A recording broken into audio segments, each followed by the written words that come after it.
Hi, everyone. I see people are starting to join, so I'm just going to start right in. I am so happy to be here with you, even if I can't see your lovely faces. If you've all seen the jokes about online webinars, there's one where there's a teacher and he's in front of his whole class on Zoom, and he's wearing all dressed up in a suit and a tie, and then the camera pans out and he's not wearing any pants. So be assured I am wearing pants. Shoes are a different option though. But anyway, I'm really happy to be here with you. So just a quick introduction. I'm Tamar Rothenberg. I'm a registered dietitian nutritionist, and I work with breast cancer thrivers in my private practice in LA right here. And I want to really thank CSC LA for inviting me here because I'm always happy to share my nutrition message to make life a little better for cancer survivors. And in fact, most recently, I presented a lunch and learn at the main center on the best diet for breast cancer. I don't know if anybody was there from this audience, but it just seemed like a world away, doesn't it? So I was also privileged to co-facilitate the study called Coping with Cancer in the Kitchen, and Shannon La Cava, the Chief Clinical Officer for CSC LA, and we did that together. And it was just a wonderful experience. And we do have study results, which will be published soon. So let's get started. I'm going to do a screen share here so you can see exactly what we're going to be talking about. This is part of a two-part webinar. So today we're doing part one, and it's called Frozen to Fabulous. We're turning simple frozen ingredients into delicious meals in minutes. Emphasis on minutes, because I know we don't want to spend more time than we need in the kitchen. And in this first part, we're going to talk about, for example, how do they do it? We're going to go over some really fascinating facts about a brief history and the process of frozen foods. So let me scroll down to the content here. We're going to talk about also fresh versus frozen. And I know that's a big concern for many people. Is there a health difference, and can you meet your nutrient needs as a cancer survivor? And then I have a handy list. It's actually a shopping list of kitchen essentials that are plant-based for you. And of course, we're going to see how we can put it all together using recipes. So that's that. And then part two will be next week. I'll discuss that at the end. But we already have a date. That's the part two will be also on a Tuesday on May 5th at the same time at 1 p.m. So just a quick disclaimer, this is not medical advice, of course, it's just general nutrition advice, and it may not be applicable for you. So of course, check with your medical team before making any dietary changes, and make sure, if you can, that an oncology dietitian is part of your team, because we do see that people who have an oncology dietitian alongside them will complete their treatment a little better. So it's always, if you have that available, that option, it's a great thing to have. So this webinar will be an hour long, and I will certainly leave time at the end for your questions. But what I ask you to do is, if you have questions, put them in the Q&A, not the chat. I won't be checking the chat. The chat is going to be more for if you have any technical difficulties.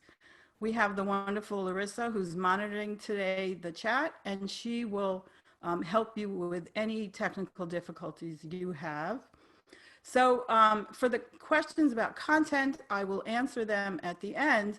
But of course, sometimes, you know, there's a lag between the sound or a freeze, a screen freeze, and you may not hear things. So of course, shoot me a question in the Q&A, and I'll be happy to answer that as we go along. So why am I talking about frozen foods now? And I'll tell you why. It's, of course, this is a weird time, right? We have a pandemic. And I know I was really taken aback by empty shelves in the supermarket. And I find this was triggering to cancer survivors. So, for example, if you're in active treatment, maybe you think you can't meet your nutritional needs right now using frozen foods. Or if you're past the diagnosis and you want to eat to reduce your risk of recurrence or not worsen your cancer, maybe you're concerned again that you won't meet your nutritional needs. And for caregivers, you may be anxious, you won't be able to feed your family properly. So you may be feeling a little extra vulnerable now, and that's the reason I'm presenting this series. So first off, let me reassure you, you can meet your needs and meet them well. And so let's look first about into the process of freezing and whether that actually does preserve nutrients. And then we'll look into some of the research about, is there a difference between fresh and frozen? So let's think about, what do you think about when you hear about frozen foods? Do you think just TV dinners? Do you think of them as kind of less than foods? They're not as good as fresh. Or do you think of, really it's just for pizza, ice cream, and frozen meals? And when I ask people whether they're using more frozen foods, many of them say, I don't like them. And I hear that, I know that. Or they feel it's not as good as fresh, it can't be as good. So certainly there are differences, right? And one of the first differences is texture. It's not going to be the same as fresh, but there are ways around this, and I'll show you that in the recipes. And what about flavor? So again, I'll show you how to use them in recipes to get around any flavor differences. So first I wanted to ask you a question to show a poll here. All you have to do, you're going to see the question, and all you have to do is click yes or no, and we'll wait a few minutes for the results. And the question is, are you using more frozen foods now? And the answer would be yes or no. So I just launched this.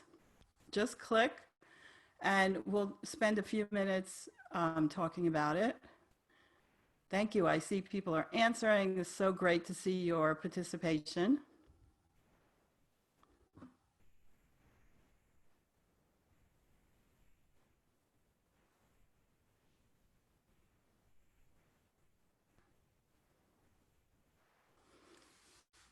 I'll just give it another few seconds.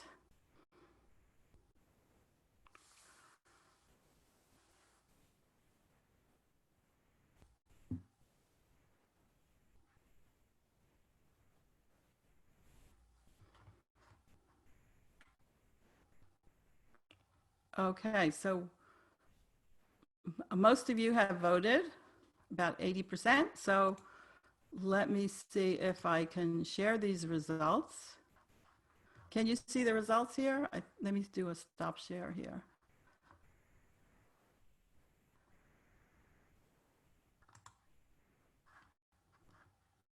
So I see actually 60% of you are not using more frozen foods, but 40% are. So more of you are not using. And it would be good to know why, if you think it's just, maybe it's not as available as you thought, or you just don't like it as much, so we can talk about as I go through that. So thank you very much for participating. It's good to know. Okay, so let's go back. Let me do a share screen again. And let's talk about a history. And I think you'll find some of these facts really interesting. So first of all, if we go and we talk about who invented frozen food. And there really was a person, if you've heard the name Birdseye Vegetables, he really was a person. His name was Clarence Burnseye. Now, I think this is a really good game show question, who invented frozen foods? So this Clarence Birdseye, he was a fur trader. And how did he come about and discover how to freeze foods and actually have a whole manufacturing company that he started. So this brand name Bird's Eye, it is associated with many frozen foods at the supermarket. And Clarence Birdseye really refined the process of freezing foods. He's credited with something called a quick freezing method, and this was back in 1924. And he figured out how to preserve the color, the nutrients, and the integrity of food. How did he, come upon this? He was inspired to develop this technique when he learned how the Inuit, indigenous people, fished, and then they would quickly preserve their daily catches in those extreme cold climates. Now, this was a huge change at the time because people didn't really freeze food, or they had a method that nobody liked. It was a technique that was using a slow freeze method, and this would cause the formation of these really large ice crystals, and nobody wanted to eat that. So, and also people didn't have the kind of freezer space then, of course, that we have now. So his quick freezing process ended up leading to 168 patents. And this covered not just the freezing technique, but also everything from the type of paper used to even the ink on packaging. So for example, you don't want ink leaking into your frozen foods. So we still are using his methods today. Of course, they've been refined even more by something called IQF, which is an extremely quick freezing method. So that is some of the story about Clarence Thomas. And this picture, by the way, is USDA scientists who are evaluating the frozen foods. And I don't know if you know this, but they do check every farm's a sample of their frozen foods to determine whether it's meeting the nutrient needs on the nutrition label that you see on every food packaging. So it is checked to make sure those levels are consistent. So again, it's really hard to get freezing food right. And he mastered this art of freezing food with his 168 patents to show for it. So of course, one of the problems we still have with frozen food, which most people complain about, is the texture. So what is the issue? How does that happen that these foods can get soggy, right? They have a very different texture when they're frozen. So frozen foods have a lot of what we call cell walls. This is what keeps the food, the stalk and the plant upright and strong, able to withstand temperature changes and things like that. And actually, that is the most nutritious part of the plant. That is the fibrous part. That's the fiber that we eat and then populates our gut with bacteria. So it's an enormously beneficial part of the plant. But what happens is when these cells trap moisture, water, and when the food is frozen and then defrosted, what happens? Well, this moisture leaks out and the food gets soggy. So that is really the process of why that happens. But this is only a problem if you're then eating those foods raw and you're expecting them to be the same as fresh. So let's look into some of the benefits of, let me go back to the slide here, some of the benefits of freezing. What would those benefits be? So we know, of course, it's going to be a longer shelf life. That's always a good thing. It's budget friendly because a lot of times what you see, if it's not in season, it's going to be way more expensive. So frozen, you always have that available. It's more accessible to people who don't have options, fresh options. There's a lot less waste, and that works on both ends, right? From our end, like what happens, a lot of people when they buy broccoli, they're going to throw away the stalks, which is actually unfortunate because that's the most nutritious part of broccoli, for example. But on the manufacturer side, they don't throw any of that away. They keep it, whether it's for compost or for purees or whatever they're using it for. And it is minimally processed. So a lot of times when we think of so-called clean eating and only eating whole foods, we only think about fresh. Well, actually frozen is the most minimally processed food you can find. And for the most part, with just plain vegetables, there's nothing added. There's no additives or anything like that. And of course, it's a time saver. I'll show you a recipe where you literally just open a bag and put it on your baking sheet. We're going to examine if it's nutritious as fresh. And it is, but with some caveats, right? And most importantly, first of all, you can lead to, it leads to quicker and healthier dinners. And I think the most important part is it reduces your stress in the kitchen. If you don't have, for example, now, maybe it might be harder. You really shouldn't be going into stores, even with a mask. So you have to rely more on deliveries. Not everything's available, and that could be stressful. So if you have something in the freezer that's a vegetable or a fruit, then you know at least you're getting your nutrients.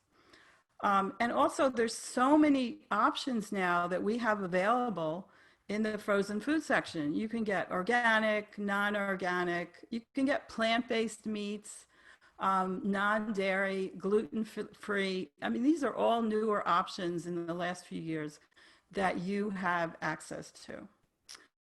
And the other thing that's good about frozen foods, and believe me, I don't work for them. I have no stake. I'm just a dietitian who wants to reduce your stress in the kitchen.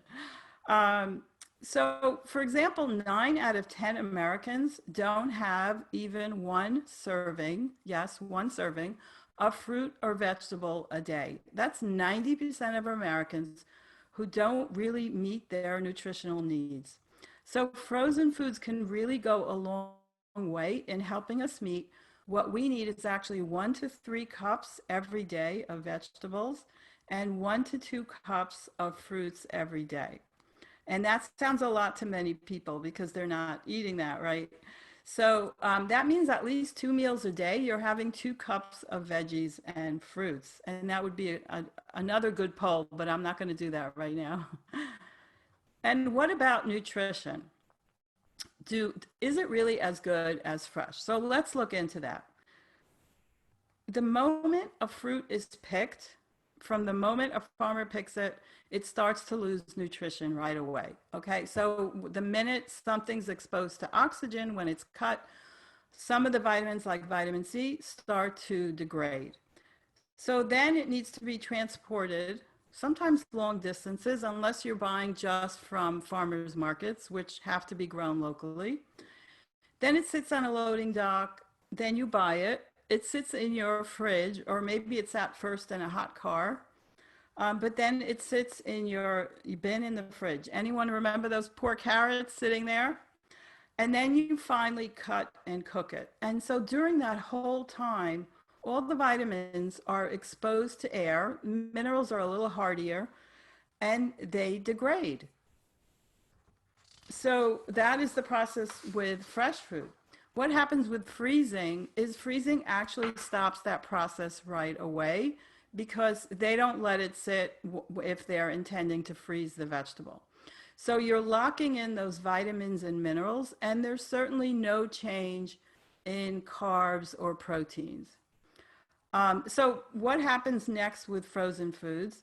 A lot of the vegetables that are fibrous, like broccoli or cauliflower, they're also blanched. So they're partially cooked. Blanch means they're thrown into hot water really quickly and then iced. So yes, you are going to lose a few nutrients that way. On the other hand, you're getting rid of some microbes that can be, a food safety issue if they're raw. And then what happens is they do add back, in some cases, not all, something called absorbic acid, which, don't be scared by the name, it's just vitamin C. They add that in to help preserve it. So if you lost that vitamin C because it was blanched, you're actually getting some of that back because it's frozen with that. Okay, but what if we went head to head with fresh versus frozen? Who wins? So let's look at some of the research. And I'll show you here. There's many papers on it, many studies that have been done. But let's look at this study. This is just the abstract, where they actually examined 8 fruits and vegetables, and they did a direct comparison between frozen and refrigerated. So what did they find? They did find that in frozen, vitamin C was higher, probably because the absorbic acid was added back. But that vitamin C is actually really good for cancer survivors because it helps with wound healing, and especially now it helps to support the immune system, which is what you want. And then, depending on the type of food they examined, vitamin A or vitamin E was higher or lower in the frozen versus fresh. And as I said, the USDA checks the samples to make sure that they are consistent and meet what's on the labels. So the point is, if you eat a variety of vegetables every day, which actually your body wants, it wants a variety, it doesn't want you to eat the same thing every day, you're going to meet your nutrient needs. So if you're stuck on eating, let's say, like some kids do this, they only eat one type of vegetable for months. If you're only going to eat, for example, frozen peas and not any other fresh foods, then yeah, okay, I would say you might not be getting your optimal amount of vitamin A. So don't get me wrong, peas are a perfectly good food. They're a legume, and they have lots of great fiber and protein. But then how would you make that vitamin A up if you're only eating one type of vegetable? Well, here I'll show you what you could do. I just want to make sure you can all see this. Let me go back to the PowerPoint.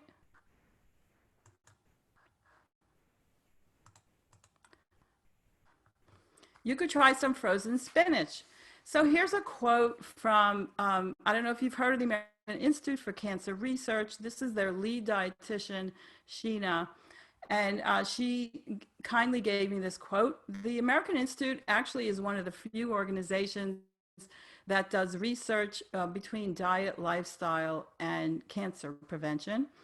So here's her quote. I always keep frozen baby spinach on hand. It's a nutritional powerhouse of a veggie and one of my all-time favorites. And here she talks about how she uses it. I can add it to smoothies, scrambled eggs, pasta sauce, toss it into soups, one-pot meals, and whole grain dishes. Fresh or frozen, spinach contains dietary fiber, vitamin C, and beta carotene. That's your vitamin A. And it's also one of AICR's cancer-fighting foods.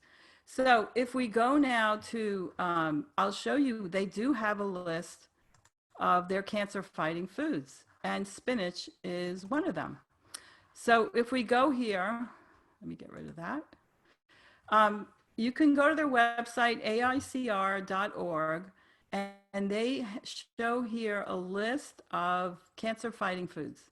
And one of them is spinach, foods that fight cancer. And what do we have in spinach that's especially beneficial?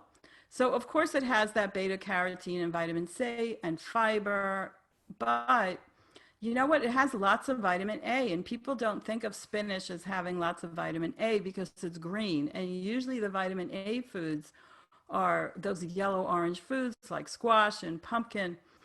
But spinach actually hides its vitamin A behind its green chlorophyll color.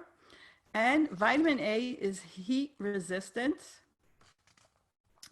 So it's actually a really good vitamin to keep, really good food to have.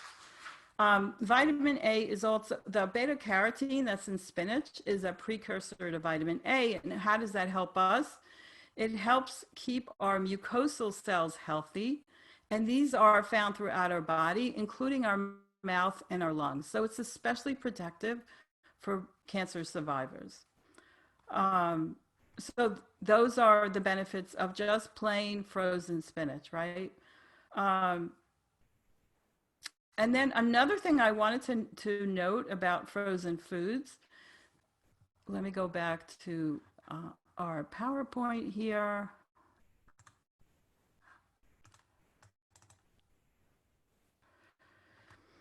That another part of the process that I didn't mention is that, so they begin, frozen versus fresh begins the same thing, right? But they're picked, frozen foods are picked when they're ripe.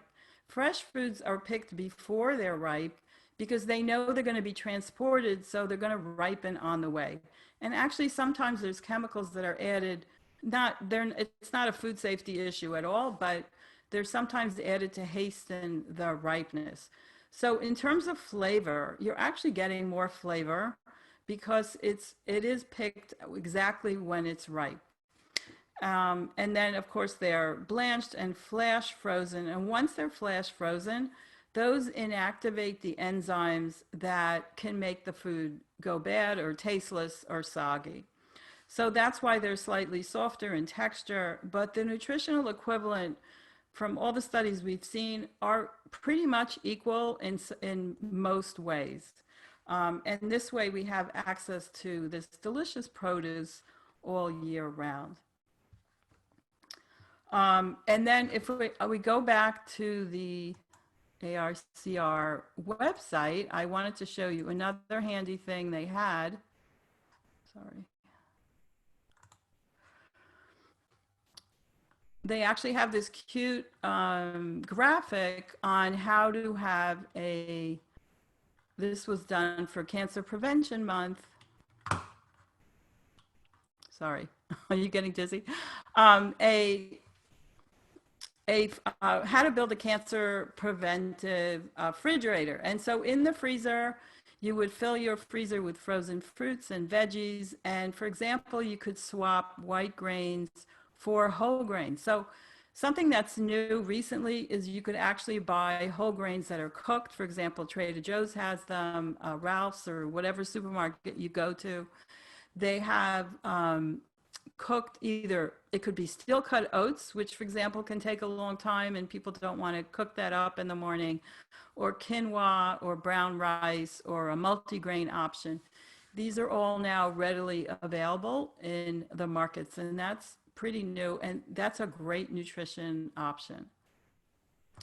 And while you're in the freezer, I would ask if you have a freezer thermometer, because it is a really good thing to have, especially here in LA. We have outages once in a while. So use a freezer thermometer and keep it at 0. You want it at 0. That is the best way to avoid any food safety issues. And then people usually ask me what happens if the foods clump. I don't know if you've seen that. You know, you buy something frozen, it seems like it's clumped together. That's really not a safety issue. It just means that it got partially defrosted, and then the moisture may have leaked out, and then when it was refrozen, the moisture got trapped and clumped the food. So as long as it stayed really cold, that's not an issue. It's just not so pleasant because you kind of have to break it apart, but it's not a big deal in terms of a food safety issue. All right, so let me go back here to the slideshow here.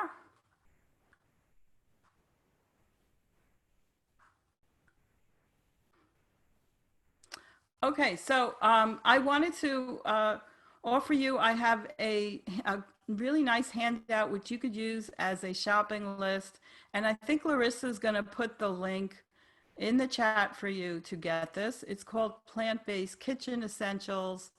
And it goes from the refrigerator to the freezer and dry storage. And especially now when maybe you can't find everything you need, this is a nice list to have on hand. And this is all plant-based because that's my specialty. And that's what's really recommended for cancer survivors as well. Let me show you where you would go for that in case you don't have the link. You would just go to my website. It's my name, Tamar Rothenberg, rd.com. And you would click on, there's a download going to show up here. Download your list of kitchen essentials. So it will prompt you to subscribe. I do have weekly updates for cancer survivors. But if you want to, if you don't want to subscribe, you can always unsubscribe. No one's holding your hand there. So just for you to be able to get that list and have it handy.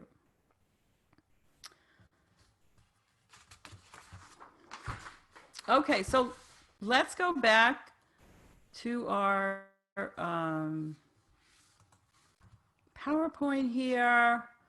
And let's look at, I think this is the best part, recipes. How do we put it all together? So, oops, that's not the one I want. Okay. Okay, so let me let you in on a little secret. If you go to any of the frozen manufacturers' website, for example, Bird's Eye, they have tons of recipes using their products. So, for example, this is Bird's Eye. Now, you have to kind of sift through the recipes, but you can search by type of food. You can search by frozen, gluten-free, meal occasion, something like a prep method. And here you could go for a lot of their foods, their recipes utilize frozen foods. But here I am actually partial to this recipe. So you could just take a bag of frozen broccoli, and I buy the really big ones at Costco, and you could rewrap and keep them in your freezer. Just take out what you need. Literally, you open a bag, and you can make this frozen broccoli taste like fresh, crisp, using your oven. So you would take a bag of broccoli, you would open it up, put it on a baking sheet. I use a parchment paper, so then really easy cleanup. You don't even need to wash the pan. You would mix it with a little olive oil and whatever spices you like, salt and pepper. This recipe uses Parmesan cheese. I actually use nutritional yeast, which is non-dairy and has some good B vitamins. And you really, literally, you put it in at 400 degrees and you cook it up. It says here 9 minutes. I find, depending on your oven, it takes about 15 minutes. But that's it. You have a great side dish. It's filled with fiber.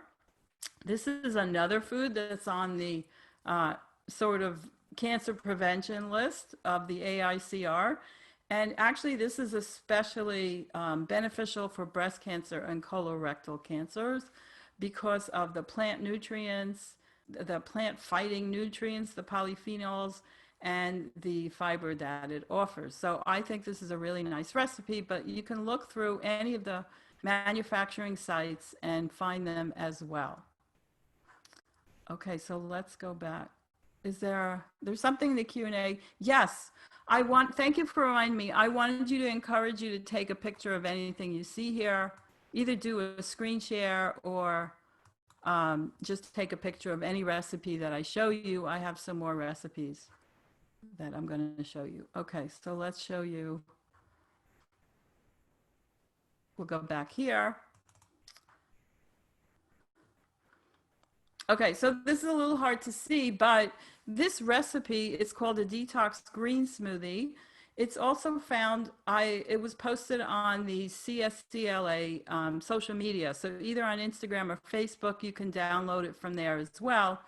I especially like this. It's really good if you're in active treatment right now because it's cold, it's very hydrating, it's refreshing. It doesn't have any smells if they bother you in treatment. And this recipe has, for example, it uses frozen pineapple. So you got that. You have a really large amount of vitamin C because you have 2 kiwis and pineapple. And the 1.5 kiwis a day is your full day supply of vitamin C. So that's really nice to know. This recipe uses romaine lettuce, and believe me, you don't taste it. It's just going to give you nice minerals and fiber as well. It has ginger, which is a gut soothing food, and it has parsley, which is a concentrated form of nutrients. So either take a picture here or on the CSCLA website. I'm just going to check. Oh, okay. Yes, I'm going to check. So I have here a question about the broccoli recipe. It says 9 minutes plus 6 to 8 minutes. You said 15 minutes, which would be longer. But did you mean 15 before flipping? Okay. Truth, honestly, between you and me and everyone else here, I don't even flip the broccoli. I don't even waste time on that. You can, it's probably going to come out better. But I do 15 minutes total without flipping. But you're probably going to do it the right way. So, so that's fine.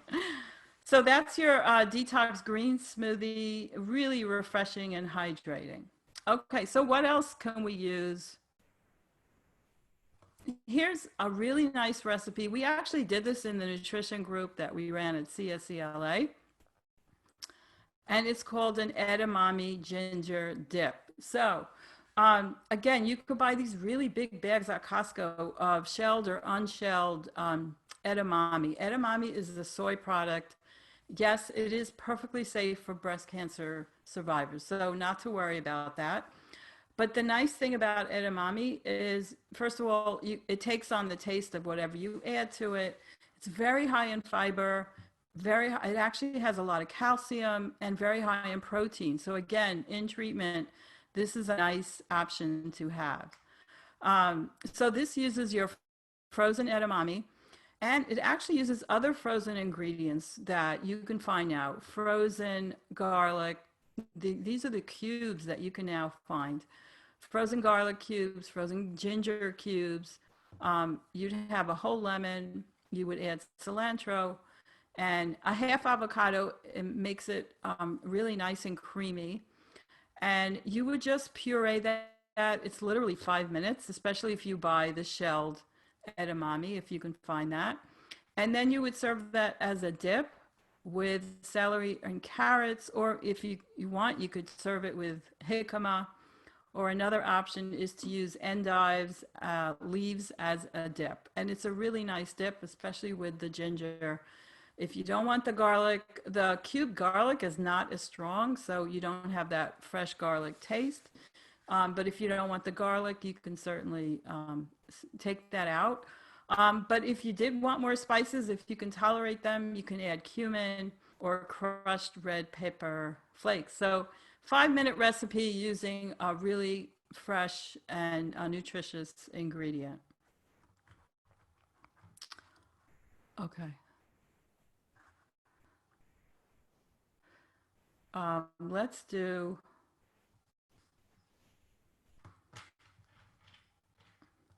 Okay, so let's do. I want to show you a really good resource. So this is a Brooklyn chef, and she offers her cookbook online that's entirely free.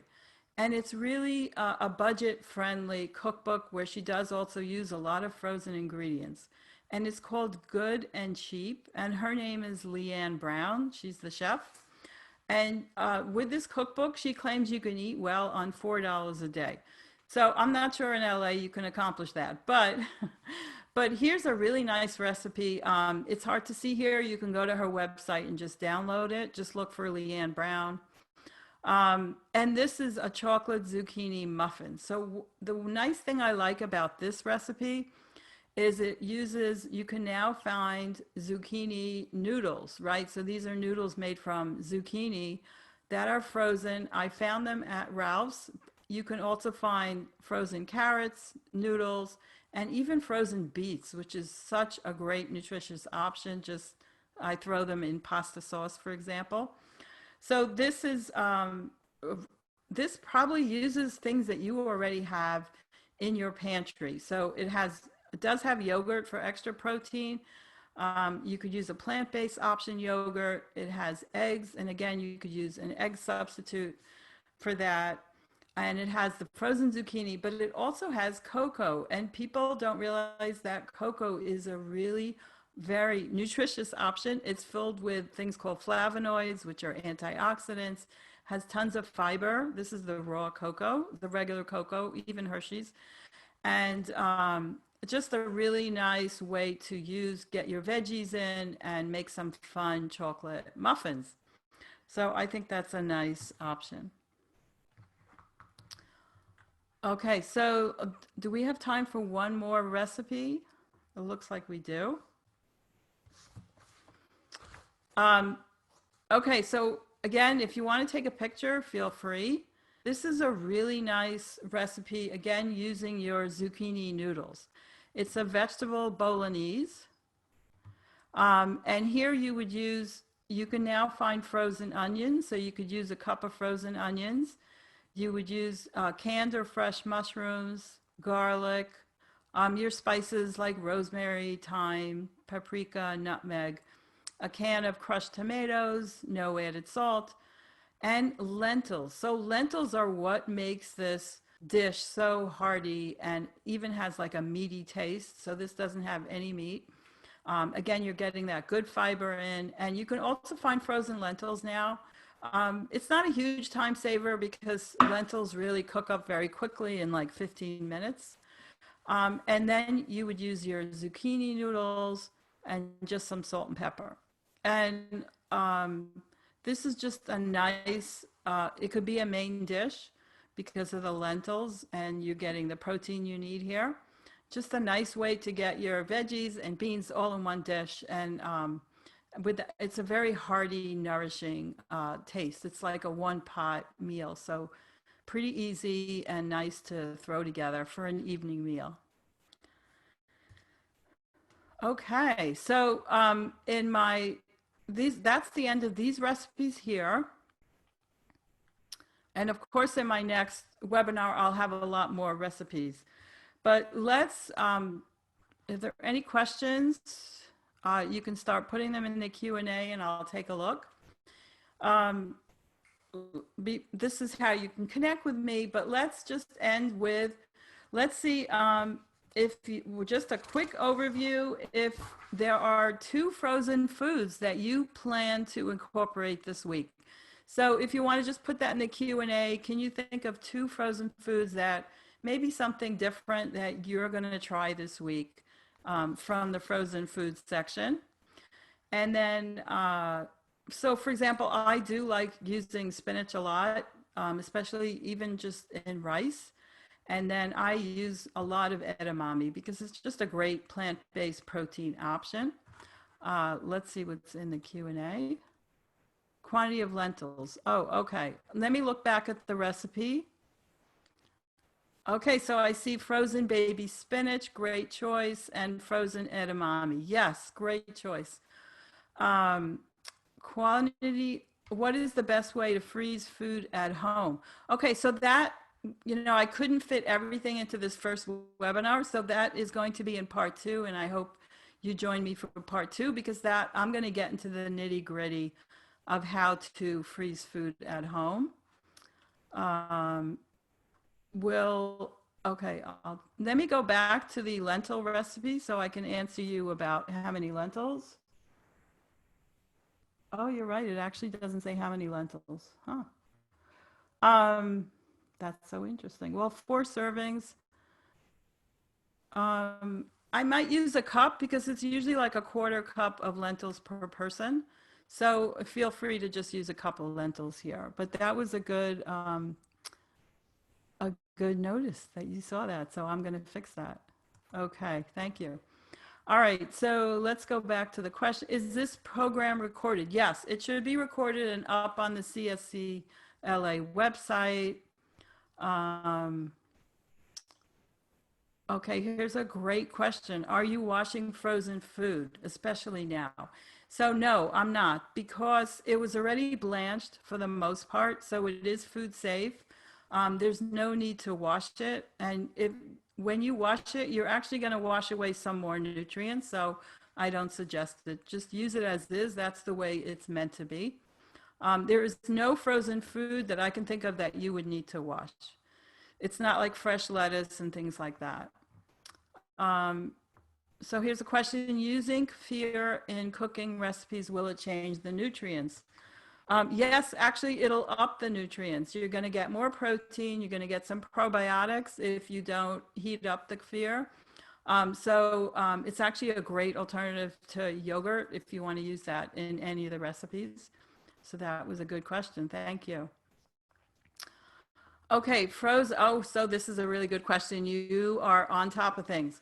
Frozen preserves vitamin minerals, but what about phytonutrients? Yes, so some antioxidants are definitely preserved and some are not. So you know, I'd have to go through the studies to tell you exactly which ones, but yes, some are lost, but some are not. So is it as good as fresh in terms of phytonutrients? I will say probably not, but that's okay. You're still getting the vitamins and minerals. Um, do you have special recommendations for ovarian cancer? So are we talking about frozen foods or in general? The only thing that I would say now about ovarian cancer is there's some possible link to dairy. So generally we're saying probably to have not have as much dairy, if at all. That's, you know, but that has nothing to do with frozen foods, but thank you for asking. Um, okay, let me see if there's anything else. Please repeat the website. Okay, so let me see. Did Larissa put it in? Is it in the chat? Let me see here. Well, I'll just go back to I think it was put in the chat, but if not, you would just go back here. I can't get rid of this now. To my name, Tamar Rothenberg, rd.com. And let me see if I can get it back here. I have to close out of here. Whoops. Okay. To my website. And then you would click, as soon as I get it, I'll show you. Okay, so you would click here, download your list of kitchen essentials. And that's how you would get the list. Okay? All right, so let's see if there's anything else.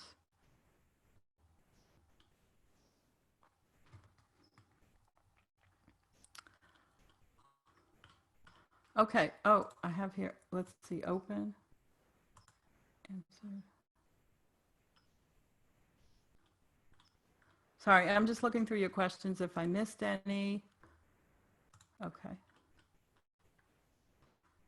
Okay, so I think I got all the questions. Right? Okay, great. So let me go back to my